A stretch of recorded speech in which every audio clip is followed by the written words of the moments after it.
자정이 넘은 시각 주차장에서 혈흔을 발견했다는 경찰 신고로 시작이 됐습니다. 네, 이게 지난 29일 월요일 자정을 넘긴 12시 48분쯤이었는데요. 서울 중랑구 면목동의 한 아파트에서 신고가 들어왔습니다.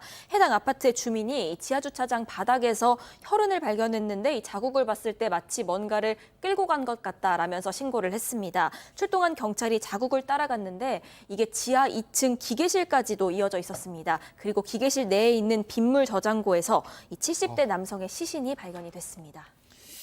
자, 그런데 범인이 상당히 좀 어떻게 보면 허술했다. 그러니까 그 혈흔이 지하로만 향한 게 아니라 위층으로도 막 이렇게 뭐 흩뿌려져 있었다고요. 그렇습니다. 29일 날 이제 신고가 들어와가지고 경찰이 조사를 했는데 확인해 봤더니 지하 2층에 있는 혈흔이 아파트 5층까지 연결이 됐어요. 아파트 5층이 누구냐 그러면은 사망하신 분의 집이고 김 씨의 집인데 거기를 확인해 봤더니 혈흔이 묻어 있기 때문에 그럼 그중에서 옮겼다는 거 추각이 됐고요. 또 하나 뭐냐면은 신고 접수했을 때 CCTV를 확인했더니 그 집에 들어가던 사람은 김 씨하고 부친밖에 없었다. 무슨 말이냐?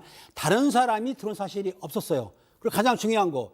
그 5층에 있는 김 씨 방을 확인을 했더니 범행에 사용했을 거로 추정되는 흉기가 발견됐다. 그렇기 때문에 경찰에서 볼 때에는 범인으로 추정하고 긴급 체포를 했던 것이죠. 예. 자, 그래도 기계실로 시신을 옮겼다는 거는 유기를 하기 위함인 것 같은데 이렇게 대놓고 범행을 저지른다. 뭔가 좀 그렇습니다. 근데 범죄자들이 본인이 생각하기엔 철저한 범죄라고 저지르는데 그 과정을 보면 꼭 그렇게 허술한 것들을 일으키는 경우가 있죠. 사실 이 30대 피해자 같은 경우도 자기 나름대로 철저하게 계획을 했어요. 준비를 했어요. 뭐냐면 이 아파트의 CCTV하고 엘리베이터에 있는 CCTV를 청체프로 가렸던 겁니다. 그러니까 범행을 저지르고 유기하는 장면들을 발각되지 않으려고 조치를 취했던 건데 문제는요.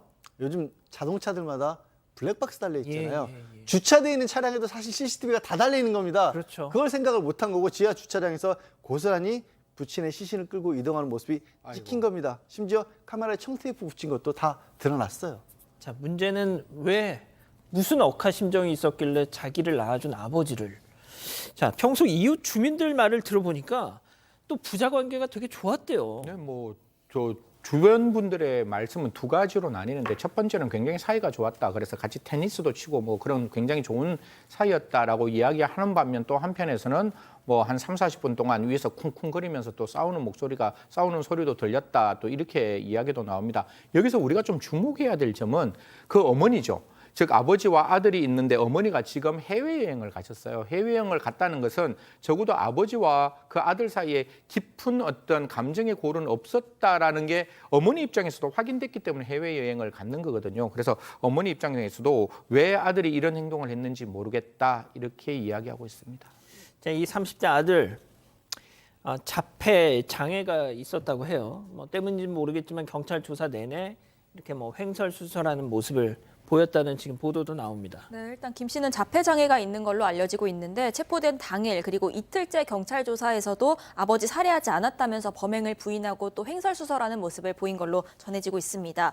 오늘 오전에 영장실질 심사가 있었는데 살인 혐의 인정하냐, 왜 살해했냐, 왜 유기했냐, 또 아버지에게 미안한 마음이 있냐 이렇게 취재진 질문이 쏟아졌습니다. 하지만 아무런 답을 하지 않고 들어갔습니다. 심사 당시에도 범행을 끝까지 부인한 걸로 전해지고 있는데 이 법원은 증거인멸 또 도주 우려 있다면서 구속영장을 발부했습니다.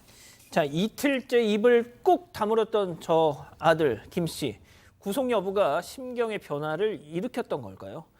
전날 오후 경찰이 프로파일러를 투입하자 입을 열기 시작했다는 겁니다. 체크포인트 짚어보죠.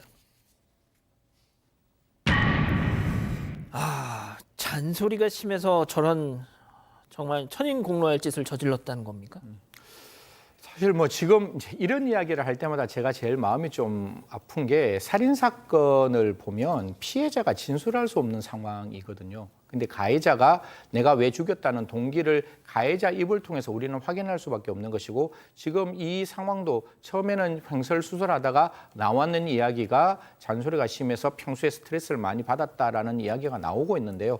사실 우리가 전체 이렇게 퍼즐이 있으면 지금 나와 있는 건 퍼즐은 아주 작은 끝에 하나의 퍼즐일 수가 있습니다. 이제부터 수사가 시작되어야 하니까요. 그 피해자의 입에 따라서 수사를 하는 게 아니라 전반적으로 주위 사람들에 대한 어떤 조사, 뿐만 아니라 앞뒤에 관계되는 여러 가지 어떤 가족 관계들도 조금 더 살펴보시고 어머니는 짚히는 게 없다라고 말씀하시는데 어머니께서도 조금 더 반추해 보시고 어떤 일이 있었는지 좀 경찰이 제대로 이야기를 해 주셨으면 좋겠다는 말씀 드리겠습니다.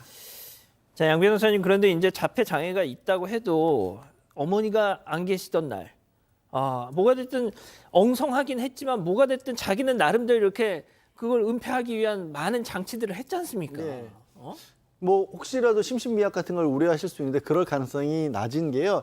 여기서 심신미약은 평소에 어떤 질병이 있다거나 하는 게 아니라 본인이 어떤 일을 저지르고 있는지 모를 만할 때 심신미약이라는 걸 적용을 하는 겁니다. 근데 지금 자폐 증상이 있다고 하더라도 명백하게 살인을 저지른다는 아버지를 해친다는 걸 알고 하는 행동들이잖아요.